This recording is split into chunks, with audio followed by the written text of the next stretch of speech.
Yo guys, Kev here at KevRC. Today's video we're going to sort the X-Maxx out from the last video where we tore it up a little bit. So let's get to it. First thing we got to do, we got to change this steering plate and the whole front chassis. That's pretty smashed. It's all split here where the RPM arms have destroyed it. So that's all got to come off. Oh my god, both sides that's destroyed. Look, both sides. There and there.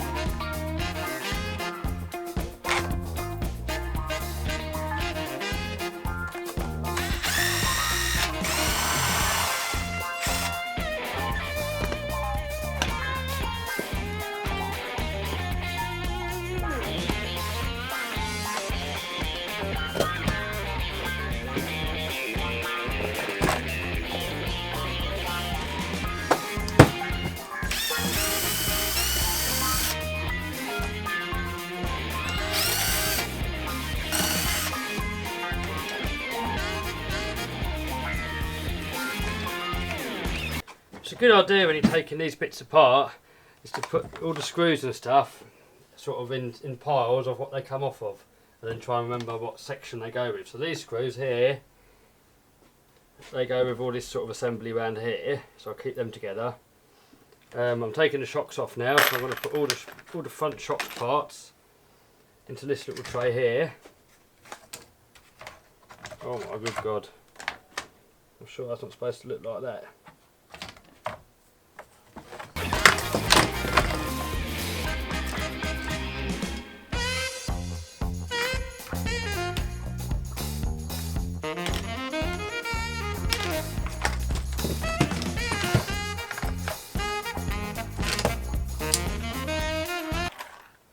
Right, so front shock shaft, front shock parts, we'll keep them together here. That's the shock that's knackered, so we might rebuild that a bit later.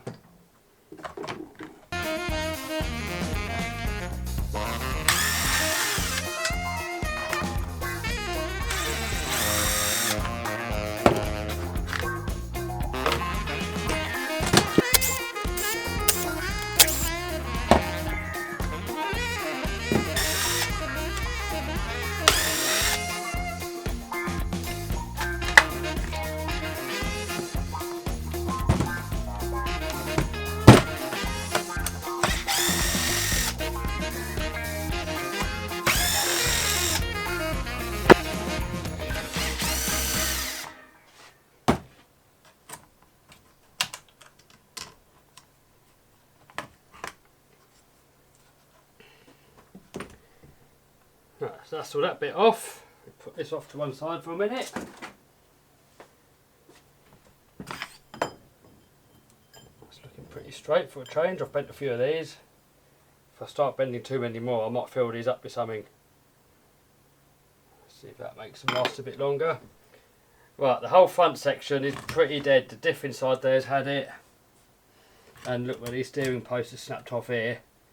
It's about time we change this whole front section. Luckily, I sell a lot of broken up parts on eBay. I strip down new X-Maxx and sell the parts. So if you have a look in here, complete front section. That's going to make my job a lot easier.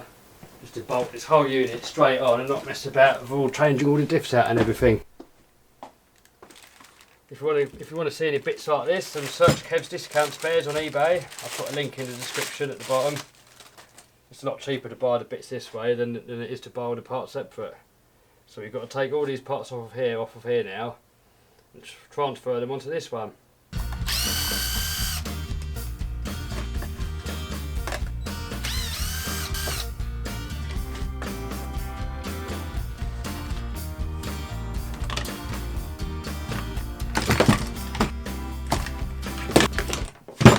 Right, these ain't going back on again. Not happy with these one bit, since I've seen even more pictures on Facebook about people breaking these. One guy's actually snapped something off in here.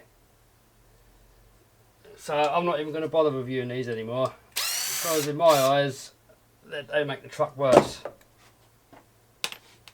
The whole idea is to make these trucks better, modify them, improve them, not just bolt bits on just for the sheer hell of it. So look here, you can see how we bodged it last time. Put a pin through here, like a nut and a bolt, just to try and hold that together, and just to bodge it so we can carry on testing. And then the other side popped out.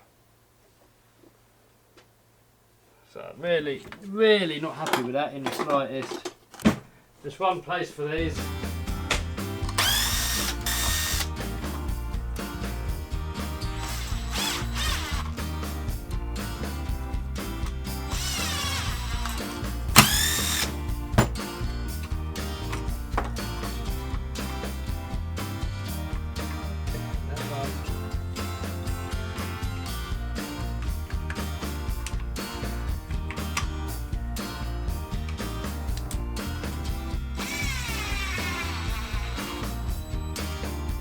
Guys, don't do stuff up with this thing, because you'll probably see me strip one in a minute. I'm a bit lazy and I can't be asked to do any of it by hand. But if I were you, if you use these power tools, do it up most of the way. Do the last little bit up by hand. Right, so that's everything put onto that bit. So this bit can now go. Good job I kept the old arms. I'm going to put all this stuff back on the front, and then I might try these on the back again, because I've broken a few of these on the back, so I might give them another shot on the back and see what happens. But I'm just hoping it's not going to rip all this front part here out the same as it has on the, on the front. If it does that on the back as well, then that's a pain in the arse bit to change, really. Compared to just changing an arm. Changing that's easy. 5-minute fix when you're out bashing. 2 pins and you're back to back in action. But this part, if you break that when you're bashing, then it's not really a part you want to carry with you. A lot more screws, and so yeah. Right, I'm going to have a little bit of a tidy up. That's what I'm going to do next.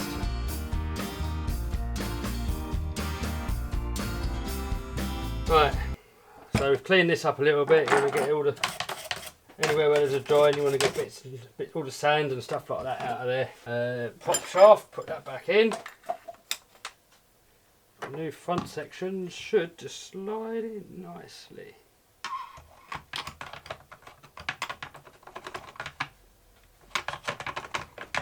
It's a bit of a wiggle to get these in sometimes, but don't force anything, just wiggle it and tap it, and it should all drop into place nicely. If it doesn't, something's stopping it, and you don't want to force it because you'll probably end up breaking something.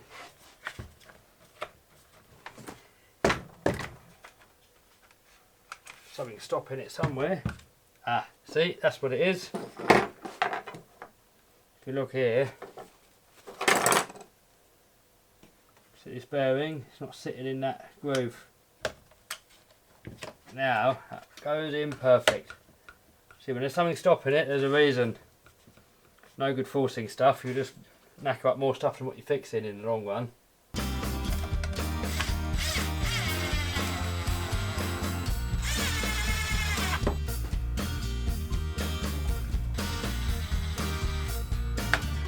Now we are going to need a new steering top plate and new, all of this lot here, front, left and right halves, so we need them. So 7793, that replaces this lot, because it's all smashed here. RPM Arms calls that, I'm pretty sure of that. So that's 7746. The only part we need out of here is this part. The rest of it we can keep for another day. So these two halves, you have to take the screws out of the old ones. So you've got one screw in the middle here.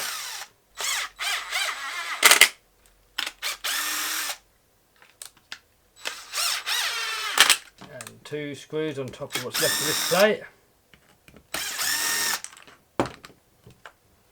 I think the rest of this is junk now. Yep, that's more junk. This part. Steering plate can go on after that. Wiggled in there somehow. It does go, I've done it before.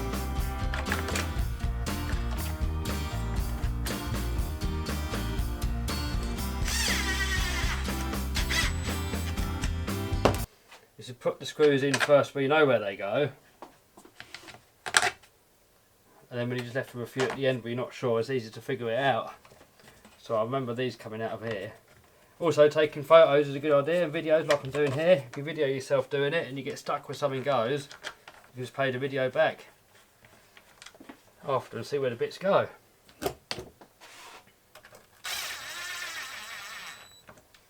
Screw's a bit bent, but I'm not worrying too much about that. It's back in.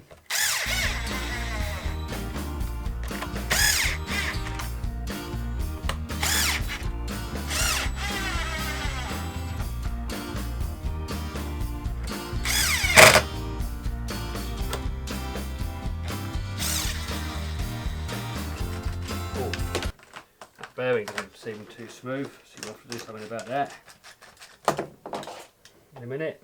Let's get the arms back on. So we've got the standard arms on the lower. I've only ever broken 2 of these. RPM ones, I've had problems straight away.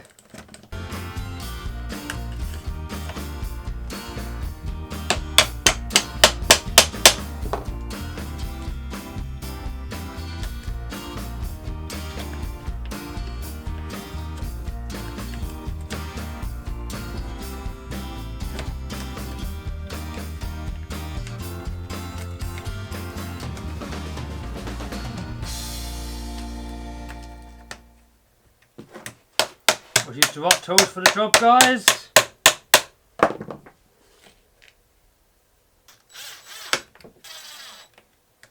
I want to have a look at the bearings.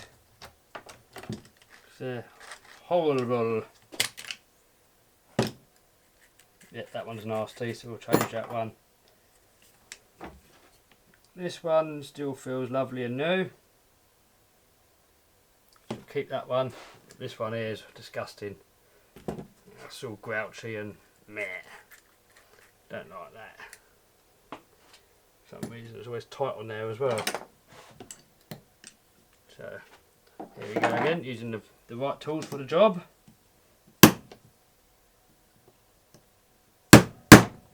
When in doubt, give it a clout.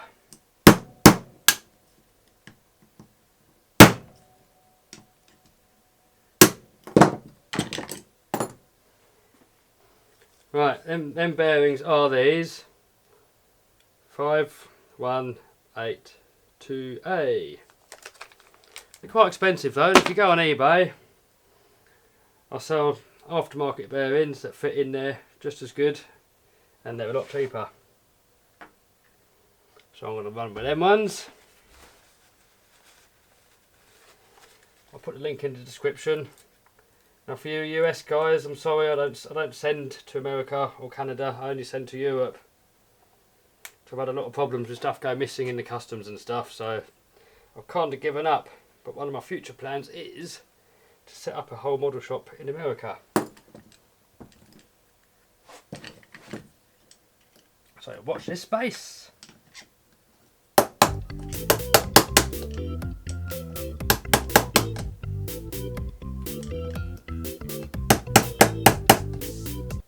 Well, these are not really supposed to be that tight, but the reason is I'm using these old beat up axles and they must be out of shape a little bit. But because this is my beta X-Maxx, there's no point keeping it too nice. The amount of abuse it's going to have, everything gets torn up on it anyway. Right, that's nice and smooth again. So put that back in there. If it ain't broke, don't fix it, so we keep the outer bearing. That's nice and smooth now. It's worth keeping an eye on your bearings if you do a lot of water and stuff. You know, a lot of people on the comments actually have said to me they'd like to see me do some more videos of the X-Maxx in water and going over lakes and that sort of stuff. But the only thing put me off is all the bearings. Water gets everywhere. It destroys bearings, everything. The motor doesn't like it. This is really not good for anything. Even if they say it's waterproof, it's not really that waterproof. Right, that's in there. That's in there. So I might do it at some point, but It's a lot of work changing all these bearings out afterwards. That bearing's not that bad, so I'm going to keep it. It's not brilliant. You know, if you're fussy, you could change that out, but I'm not that fussy on this one.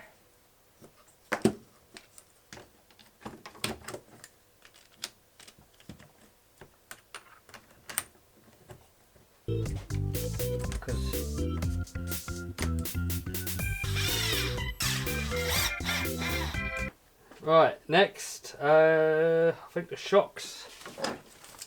Shocks can go back on. I'm going to do a video in a minute after this one on how to rebuild shocks. I always keep one spare shock on me that's rebuilt, so when I break a shaft, instead of messing about out on the field and stuff, trying to get oily and change the shaft out, I'll just keep a spare shock. And again, I've got them in my eBay shop. So if you want a complete spare shock, have a look on there. They're taken off of a new truck, so they're a lot cheaper than if you buy the bit separately as well.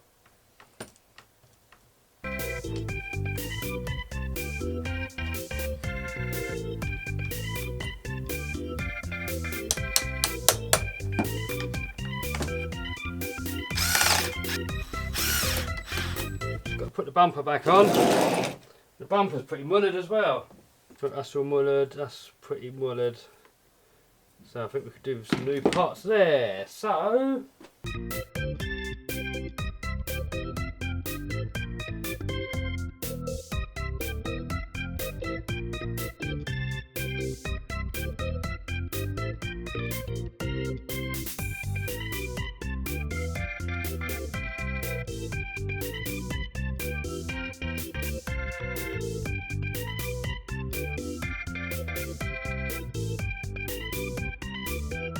boom.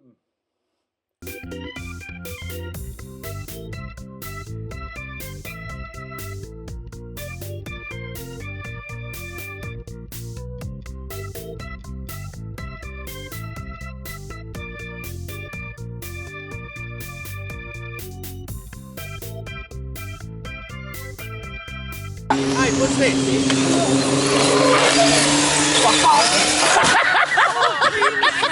Oh my god! There's a jumping off. In the trees. It's still going on. It's still working. Hey, that's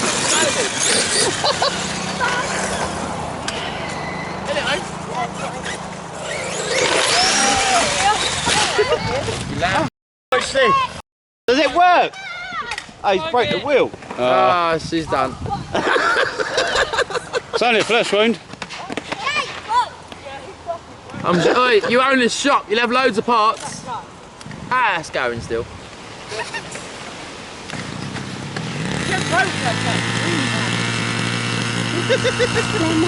Corey. That's the end of that.